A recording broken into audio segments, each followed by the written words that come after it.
ఒకప్పుడు భుజం భుజం కలిపి నడిచిన దేశాలు ఈరోజు ఒకరినొకరు నాశనం చేసుకోవడానికి సిద్ధంగా ఉన్నాయి. ఇంతకీ ఒకప్పటి మిత్రులు బద్ధ శత్రువులుగా ఎలా మారారు? ఈరోజు మనం 2025లో జరిగే ఒక కల్పిత ఇరాన్-ఇజ్రాయెల్ యుద్ధాన్ని పరిశీలిద్దాం. ఇది కేవలం కల్పనే అయినా దీని వెనుక ఉన్న నిజమైన ఉద్రిక్తతలు, వాటి కారణాలు, భవిష్యత్తులో ఏం జరగబోతోందో అర్థం చేసుకోవడానికి మనకు సహాయపడుతుంది.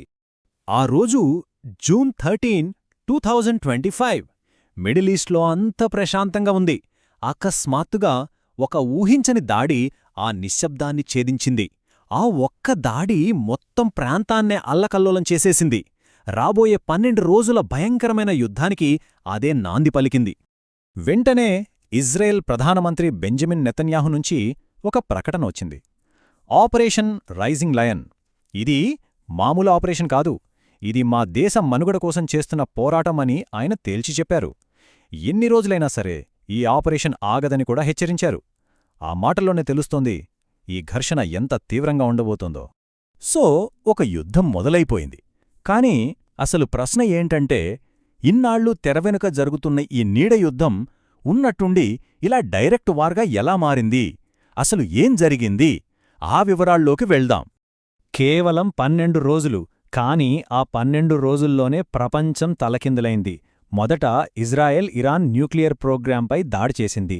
దానికి ప్రతిగా ఇరాన్ క్షిపణులు, డ్రోన్లతో విరుచుకుపడింది. దీంతో గొడవ పెద్దదై అమెరికా కూడా యుద్ధంలోకి దిగాల్సొచ్చింది. చివరికి ఒక బలహీనమైన కాల్పుల విరామనతో యుద్ధం తాత్కాలికంగా ఆగింది. Just 12 days. అయితే ఇక్కడే ఒక పెద్ద ప్రశ్న తలెత్తుతుంది. కొన్ని దశాబ్దాల క్రితం వరకు వీళ్ళిద్దరూ స్ట్రాటజిక్ పార్ట్నర్స్. అలాంటిది ఇంత బద్ధశత్రువులుగా ఎలా మారిపోయారు? అసలు వాళ్ల మధ్య ఏం జరిగింది? ఆ మార్పు వెనుకున్న కథేంతో తెలుసుకోవాలి కదా? అవును, ఆ ప్రశ్నకు సమాధానం మనకు 2025 వార్తల్లో దొరకదు. అది వాళ్ల చరిత్రలో దాగి ఉంది. ఒకప్పటి మిత్రులు బద్ధశత్రువులుగా ఎలా మారారో చూద్దాం రండి. ఈ టైంలైన్ చూస్తే నిజంగా ఆశ్చర్యమేస్తోంది. 1979 విప్లవం రాకముందు ఇరాన్, ఇజ్రాయెల్ మధ్య ఎంత బలమైన బంధం ఉండేదో చూడండి. ఇజ్రాయెల్ను గుర్తించిన రెండో ముస్లిం దేశం ఇరాన్. అంతేకాదు, 1953లో అమెరికా, యూకే మద్దతుతో ఇరాన్లో ఒక తిరుగుబాటు జరిగింది గదా. ఆ తర్వాత వాళ్ల బంధం ఇంకా బలపడింది. పెరిఫెరీ సిద్ధాంతం అని ఒకటుండేది. అంటే ఏంటంటే, అరబ్ దేశాల ఆధిపత్యాన్ని ఎదుర్కోవడానికి ఇరాన్, ఇజ్రాయెల్, టర్కీ లాంటి నాన్ అరబ్ దేశాలన్నీ ఒకటవడమన్నమాట. వాళ్ల సహకారం ఎంత దూరం వెళ్ళిందంటే, ఇరాన్ గూఢచార సంస్థ సావాక్కి ఇజ్రాయెల్ ముస్సాద్ ట్రైనింగ్ ఇచ్చేంతవరకు. కానీ 1979లో ఇరాన్లో వచ్చిన విప్లవం అంత మార్చేసింది. మొత్తం తలకిందులైపోయింది. చూడండి, విప్లవానికి ముందు, విప్లవం తర్వాత ఎంత తేడా ఉందో. ఒకప్పుడు ఎంబసీలుండేవి, ఇప్పుడు సంబంధాలే లేవు. ఒకప్పుడు ఆయిల్ ట్రేడ్ చేసేవాళ్ళు, ఇప్పుడు ఆర్థికంగా శత్రువులు. రహస్యంగా సైనిక సహకారం చేసుకునేవాళ్లు, ఇప్పుడు బహిరంగంగా శత్రుత్వం చూపిస్తున్నారు. అంతా మారిపోయింది. సో ఆ టర్నింగ్ పాయింట్ ఏంటి? అదే 1979 ఇరానియన్ విప్లవం. ఇది కేవలం ఇరాన్లో జరిగిన ఒక రాజకీయ మార్పు మాత్రమే కాదు, ఇది ఒక సైద్ధాంతిక భూకంపం, ఒక కొత్త భయంకరమైన శత్రుత్వానికి పునాది వేసిన సంఘటన. ఆ విప్లవ నాయకుడు అయతోల్లా ఖొమేనీ ఒకే ఒక్క మాట అన్నారు: గొప్ప సైతాన్ అమెరికా అయితే చిన్న సైతాన్ ఇజ్రాయెల్. అంతే. ఆ ఒక్క వాక్యంతో ఇరాన్ విదేశాంగ విధానం రాబోయే దశాబ్దాలపాటు మారిపోయింది. ఆ రోజునుంచి ఇజ్రాయెల్ ఇరాన్ దృష్టిలో ఒక నంబర్ 1 శత్రువుగా మారిపోయింది. ఇరాన్ తన శత్రుత్వాన్ని ఎలా చూపిస్తుంది? దానికోసం వాళ్లు ఒక వ్యూహం పన్నారు. అదే యాక్సిస్ ఆఫ్ రెసిస్టెన్స్, అంటే ప్రతిఘటన అక్షం. దీని అర్థమేంటంటే, ఇరాన్ నేరుగా యుద్ధం చెయ్యకుండా మిడిల్ ఈస్ట్లోని కొన్ని గ్రూప్స్కి సపోర్ట్ ఇస్తుంది.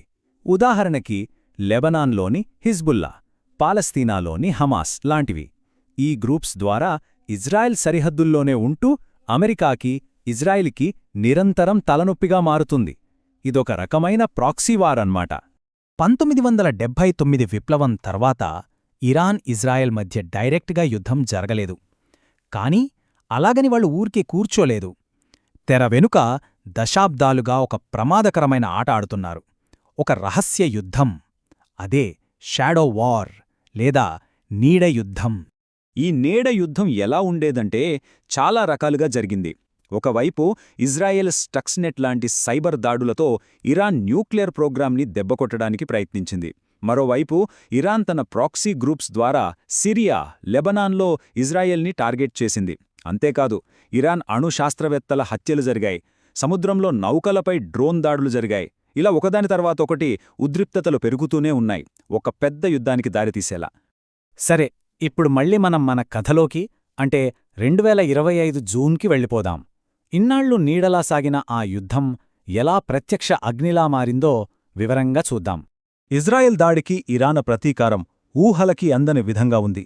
ఏకంగా 550కి పైగా బ్యాలిస్టిక్ క్షిపణులు ఒక్కసారిగా ఇజ్రాయెల్పైకి దూసుకొచ్చాయి. ఇజ్రాయెల్ దగ్గర ఎంత గొప్ప ఎయిర్ డిఫెన్స్ సిస్టమ్ ఉన్నా ఈ స్థాయి దాడినాపడం ఒక పెద్ద సవాలే. ఈ ఒక్క నంబర్ చాలు ఇరాన్ ఎంత సీరియస్గా ఉందో చెప్పడానికి. ఆగండి, కథ అక్కడితో అయిపోలేదు. కేవలం మిసైల్స్ మాత్రమే కాదు, 1000కి పైగా సూసైడ్ డ్రోన్లు కూడా పంపించింది. ఒకేసారి మిసైల్స్, డ్రోన్లతో ఇలా దాడి చేయడం వెనుక ఒక పక్కా ప్లాన్ ఉంది. ఇజ్రాయెల్ ఎయిర్ డిఫెన్స్ సిస్టమ్ని కన్ఫ్యూజ్ చేసి ఓవర్వెల్మ్ చేయాలనేది వాళ్ల ప్లాన్. మోడర్న్ వార్ఫేర్లో డ్రోన్లెంత ప్రమాదకరమో చెప్పడానికి ఇదొక ఉదాహరణ. ప్రతి యుద్ధం చివర్లో మిగిలేది మానవ నష్టమే. ఇక్కడ కనిపిస్తున్నవి కేవలం నంబర్లు కాదు, ప్రతి నంబర్ వెనుక ఒక కుటుంబం, ఒక కథ ఉంటుంది.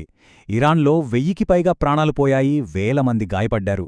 ఇజ్రాయెల్లో కూడా ప్రాణనష్టం జరిగింది, వేల మంది గాయపడ్డారు. ఇరువైపులా వేల మంది ఇళ్లు వదిలి పారిపోవాల్సొచ్చింది.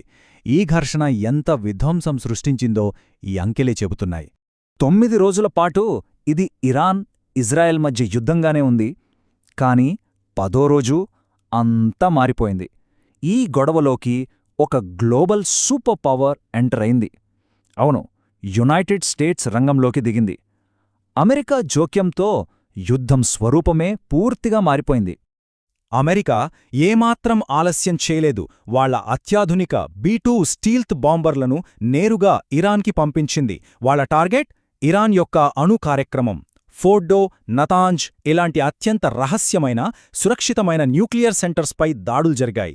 ఆ తర్వాత ప్రెసిడెంట్ ట్రంప్ స్వయంగా ఆ సైట్లన్నీ పూర్తిగా నాశనం అయ్యాయని ప్రకటించారు. ఇది ఇరాన్కి ఒక స్ట్రాంగ్ వార్నింగ్. అమెరికా లాంటి పెద్ద దేశం జోక్యం చేసుకున్నా అక్కడ నిజమైన శాంతి రాలేదు. యుద్ధమైతే ఆగింది, కాని దాని తర్వాత మిగిలింది ఒక అస్థిరమైన కాల్పుల విరమణ. ఎప్పుడు ఏం జరుగుతుందో తెలియని ఒక ప్రమాదకరమైన నిశ్శబ్దం. యుద్ధం తర్వాత పరిస్థితి ఎలా ఉందంటే, 1 అమెరికా ఒత్తిడితో కాల్పుల విరమణ అయితే జరిగింది. కాని 2 ఇరాన్ వెంటనే ఇంటర్నేషనల్ అటామిక్ ఎనర్జీ ఏజెన్సీ అంటే IAEAతో అన్ని సంబంధాలు తెంచుకుంది. అంటే ఇక వాళ్ల న్యూక్లియర్ ప్రోగ్రాంలో ఏం జరుగుతుందో బయట ప్రపంచానికి తెలీదు.